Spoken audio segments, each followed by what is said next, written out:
Hey, I'm Josh. I heard a quote a long time ago that really stuck with me. It said, "Don't follow your dreams, let your dreams follow you." Now I understand I do these videos mainly for those who are already seeking God or already had some sort of spiritual experience, or maybe some people that are lost and so low that they really don't know where else to go. They don't know what else to do. They've been seeking answers, seeking meaning, and it just doesn't seem to be coming. That's where I was exactly. I've been seeking answers since I was a child, since I felt the presence of Jesus around the age of 12 or 13. I knew there was something more, but I didn't know how to get to it. I really didn't pay much attention in church, because church was just kind of like a thing, like a monotonous thing that my parents drugged me to. And I don't really remember ever getting anything out of a sermon. I remember there was a lot of people that would judge you for anything you did there. But I also remember a lot of good people there too. The church I went to, that I grew up in for most of my life, was mostly really good people. But good people can be clouded out by the bad. And that's kind of what I think. I've been seeing a lot of people who really have a lot of problem with the churches, and it's pushed so many people away. I know I've done some videos on this, but I was watching, my nephew had sent me this rapper Dax, and he was talking about how, I don't remember the name of the song, but he was talking about basically how he didn't understand what to believe, because the Bible was written by man, not God. And a lot of Christians believe that it's written by God and translated by man, I guess is what the main consensus is. I see it as, when I first had my spiritual experience, I call it my enlightenment, because that's when I'd had encounters with God, but this was kind of like the Holy Spirit coming to me and giving me wisdom and giving me hope and peace that I hadn't had before. When I had that, I started just devouring other people's spiritual experiences. I wanted to know, first of all, I knew that it was really God, and now I realize it was the Holy Spirit, because they refer to the Holy Spirit in the Bible as the helper.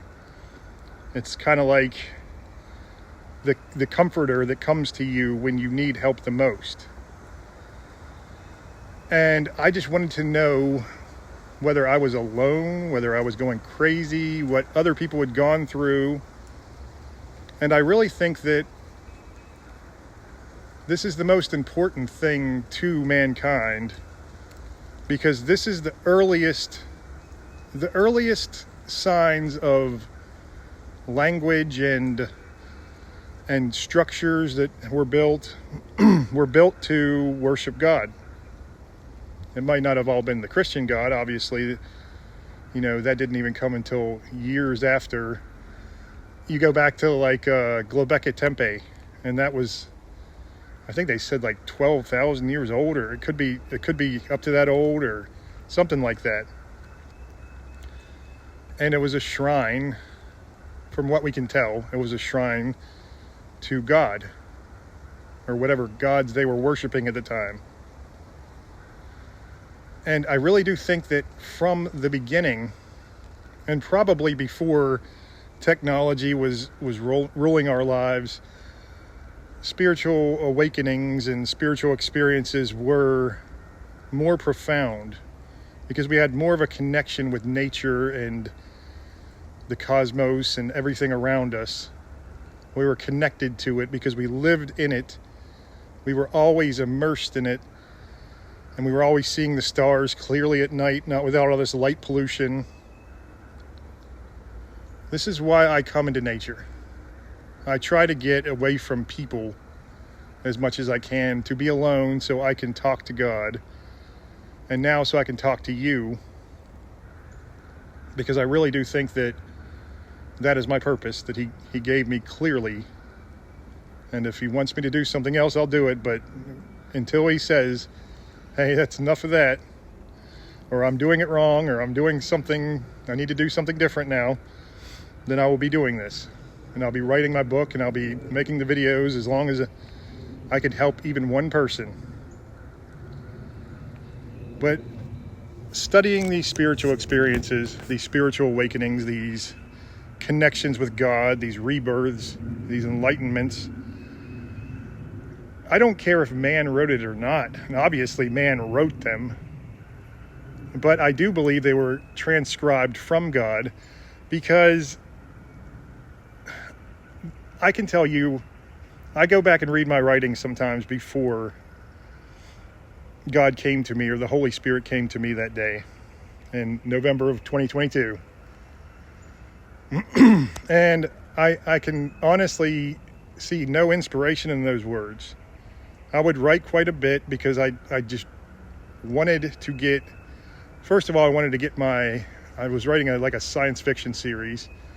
Wanted to get that done. But even when I was writing more of like a journal, I could tell there wasn't very much inspiration there. There was yearning for inspiration. There was yearning for hope and meaning. But no truly inspired, hey, I've got this figured out now, and it's just flowing out of me.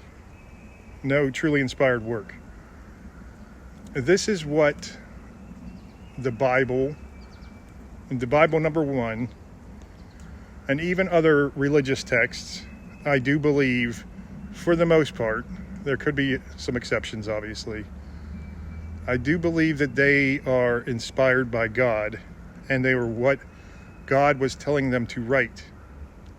Now, the New Testament, I do believe, was more of a chronicle of what Jesus went through, and after Jesus died and was resurrected and was no longer a man walking the earth, then I do believe that people like the Apostle Paul were writing it from what the Holy Spirit was telling them. Now, Jesus came to Paul.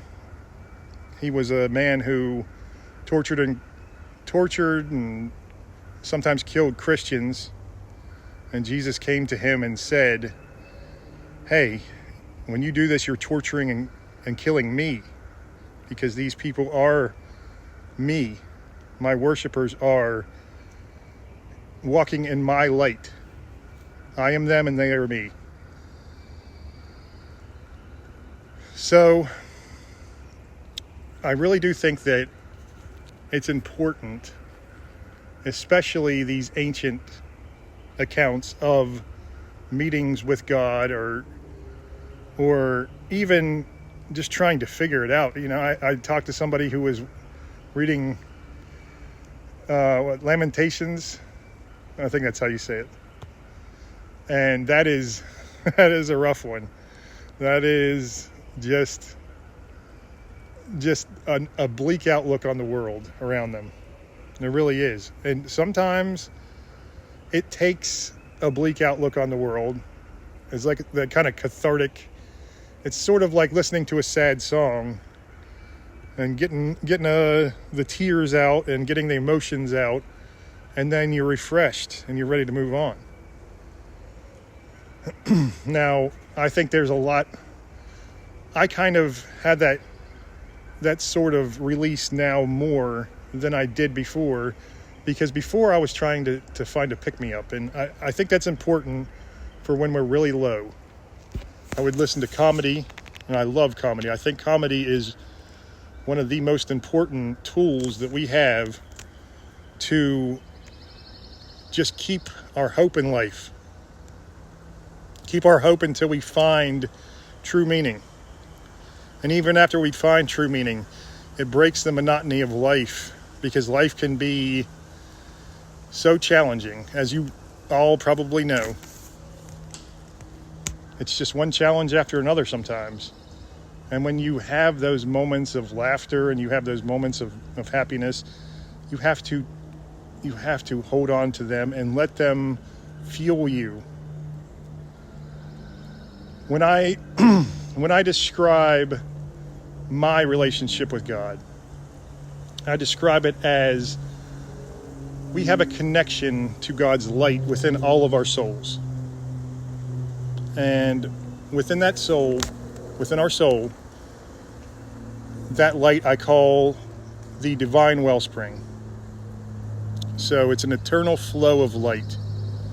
And this eternal flow of light, when we can find it, we are just purified.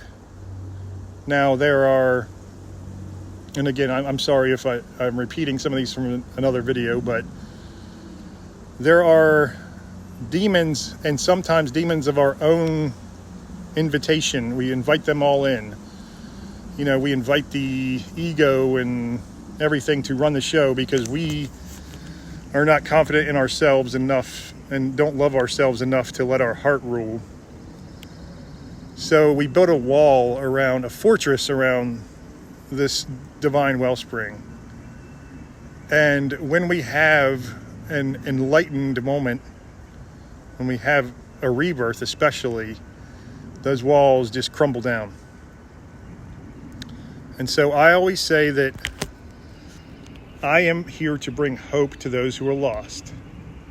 So what I kind of picture in my mind, and obviously it's not literal, this is a metaphorical, I go and purify myself in the wellspring. When I go out into the woods and I talk to God and I worship and I let His light fill me, that is me bathing in the waters of the divine wellspring. But then, since my purpose is to help others who are lost, I take some of that light, call it a pail, call it a lantern, whatever you want to call it, and I take it to find others and offer it to them. And sometimes my life is going so rough that I just have to use that, as an emergency. Say, there's deaths in the family or sickness rampaging through everyone, and I just have to use that light that I've taken for others for myself, and then go back and fill it up again and bring it back and just try again. Every time is different. So I try to bring some of that light every time I do a video for all of you. And I really do think that I can spread that light and help you find your own divine wellspring. And once you all find that divine wellspring, then you can start spreading light to others, or whatever your purpose is may be. I don't know what your purpose is, and I don't assume to. Could be something completely different. But I do know that darkness spreads so easily. It's like a fungus just growing and just spreading up like a black mold spreading up through the walls of a household. And that light just kills it all. It is the best disinfectant. It is the best source of hope that we have. This is why we have to hoard. We have to store that light and hold on to every single bit, because sometimes that light from the wellspring breaks into other parts of our lives. It's not just when we're worshiping, although we can worship anywhere. Mine is, I try to find a meditation, and my meditation is coming into the woods, and that is where I am filled If you're thinking life is like a video game, think of it as your life level filled to the max. And you can find it in other parts of life. I find it in humor all the time, even dark humor, because it is so hilarious. They're saying things that we may think but can't say, and they can get away with it because they're comedians, and it is profound to me, and I just try to hold on to that, and that brightens my spirits, brings that light in, and gives me a little extra boost when I'm feeling low. An inspirational movie, great music, anything can do this for us. Any kind of art is usually the best. But I'm just telling you that it seems like you're never going to make it. You're never going to find that meaning, and you're never going to find that hope that will last you through your life. I know it seems that way because I've felt it, I've lived it. I'm sure so many others have too. But that's what everyone says before they finally find it. And when they finally do, oh man, it is a miracle. A complete and total miracle. This is my offering of hope for today. Hopefully it's enough light to help you find your way back to your path. And if not, then I hope you do find something that is. Because we all need that. We all need the inspiration. Just remember, don't follow your dreams. Let your dreams follow you. A little life wisdom there. Because no matter if you're stuck in a job that you hate or a life that you're living that you just don't want to be in, you're so bored and you're so without meaning, find what gives you meaning in life and bring that into those areas that you can. There's things you can't change. Sometimes you're stuck in a job you don't like for a while. You make a plan and you find something that you love and you find a way to make a living doing that. Okay. That's all for right now. God bless you. I'll talk to you soon.